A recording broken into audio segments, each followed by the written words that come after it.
بسم اللہ الرحمن الرحیم۔ محترم ناظرین، پچھلی ویڈیو میں آپ کو بتایا گیا کہ ایک رات حضرت ابراہیم علیہ السلام نے خواب میں دیکھا کہ وہ اسماعیل کو ذبح کر رہے ہیں۔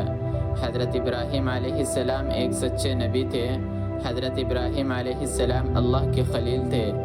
آپ علیہ السلام نے پختہ ارادہ کر لیا کہ وہ کچھ کر گزرے جس کا خواب میں اللہ نے انہیں حکم دیا ہے۔ حضرت ابراہیم علیہ السلام نے اپنے لخت جگر اسماعیل سے کہا، بیٹا میں خواب میں دیکھتا ہوں کہ تجھے ذبح کر رہا ہوں، تیری کیا رائے ہے؟ اس نے کہا، ابا جان کر گزریے جو آپ کو حکم دیا جا رہا ہے، آپ مجھے انشاءاللہ صبر کرنے والوں میں سے پائیں گے۔ حضرت ابراہیم علیہ السلام نے اسماعیل کو اپنے ساتھ لیا اور ایک چھری بھی لے لی۔ جب حضرت ابراہیم علیہ السلام مینا میں پہنچے، یہ ارادہ کیا کہ اسماعیل کو ذبح کر دے۔ اسماعیل علیہ السلام از خود زمین پر لیٹ گئے۔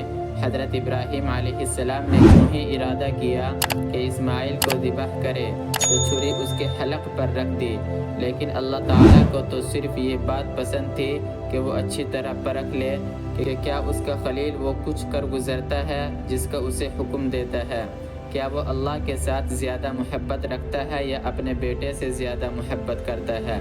حضرت ابراہیم علیہ السلام امتحان میں کامیاب ہوئے۔ اللہ تعالیٰ نے حضرت جبرائیل علیہ السلام کو جنت سے ایک میڈھا دے کر بھیجا اور فرمایا، اسے ذبح کر دو اور اسماعیل کو ذبح نہ کرو۔ اللہ تعالیٰ نے حضرت ابراہیم علیہ السلام کے اس کارنامے کو پسند کیا اور تمام مسلمانوں کو عید الاضحیٰ میں قربانی دینے کا حکم دیا۔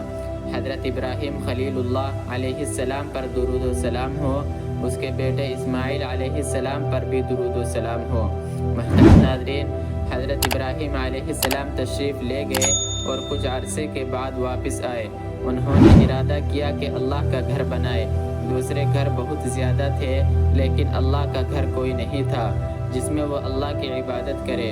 حضرت اسماعیل علیہ السلام نے ارادہ کیا کہ وہ اپنے والد کے ساتھ اللہ کا گھر بنائے۔ محترم ناظرین، حضرت ابراہیم اور حضرت اسماعیل علیہ السلام نے پہاڑوں سے پتھر منتقل کیے۔ حضرت ابراہیم علیہ السلام اپنے مبارک ہاتھوں سے کعبے کی تعمیر کر رہے تھے اور اسماعیل علیہ السلام اپنے مبارک ہاتھوں سے کعبے کی تعمیر کر رہے تھے۔ حضرت ابراہیم علیہ السلام اللہ کا ذکر کرتے اور دعا مانگتے تھے۔ حضرت اسماعیل علیہ السلام اللہ تعالیٰ کا ذکر کرتے اور یہ دعا مانگتے تھے، اے ہمارے رب، ہماری طرف سے یہ عمل قبول فرما، بلا شبہ تو سننے والا جاننے والا ہے۔ اللہ تعالیٰ نے حضرت ابراہیم اور حضرت اسماعیل علیہ السلام کی طرف سے یہ عمل قبول کر لیا، کعبے میں برکت عطا کی۔ ہم ہر نماز میں کعبے کی طرف رخ کرتے ہیں۔ حج کے دنوں میں مسلمان کعبے کی جانب سفر کرتے ہیں، کعبے کا طواف کرتے ہیں اور اس کے پاس نماز پڑھتے ہیں۔ اللہ تعالیٰ نے کعبے میں برکت عطا کی۔ حضرت ابراہیم اور حضرت اسماعیل علیہ السلام کی جانب سے ان کا یہ کارنامہ قبول کر لیا۔ حضرت ابراہیم پر درود و سلام ہو، حضرت اسماعیل پر درود و سلام ہو۔ محترم ناظرین، حضرت ابراہیم علیہ السلام کی ایک اور بیوی تھی جس کا نام سارہ تھا۔ حضرت ابراہیم علیہ السلام کا سارہ کے بطن سے ایک اور بیٹا تھا، اس کا نام اسحاق تھا۔ حضرت ابراہیم علیہ السلام سرزمین شام میں رہائش پذیر ہوئے۔ حضرت اسحاق علیہ السلام سرزمین شام میں رہائش پذیر ہوئے۔ حضرت اسحاق علیہ السلام نے شام میں اللہ کا ایک گھر بنایا، جس کی طرح اس کے باپ اور بھائی نے مکہ مکرمہ میں اللہ کا ایک گھر بنایا تھا۔ یہ مسجد جو شام میں حضرت اسحاق علیہ السلام نے بنائی وہ بیت المقدس ہے۔ یہ وہ مسجد اقصی ہے جس کے ماحول کو اللہ تعالیٰ نے بابرکت بنا دیا۔ اللہ تعالیٰ نے حضرت اسحاق علیہ السلام کی اولاد میں برکت عطا کی، جیسا کہ اسماعیل علیہ السلام کی اولاد میں برکت دی اور ان میں انبیاء اور بادشاہ ہوئے۔ حضرت اسحاق علیہ السلام کا ایک بیٹا تھا جس کا نام یعقوب تھا۔ یعقوب کے 12 بیٹے تھے، ان میں ایک یوسف بن یعقوب تھا۔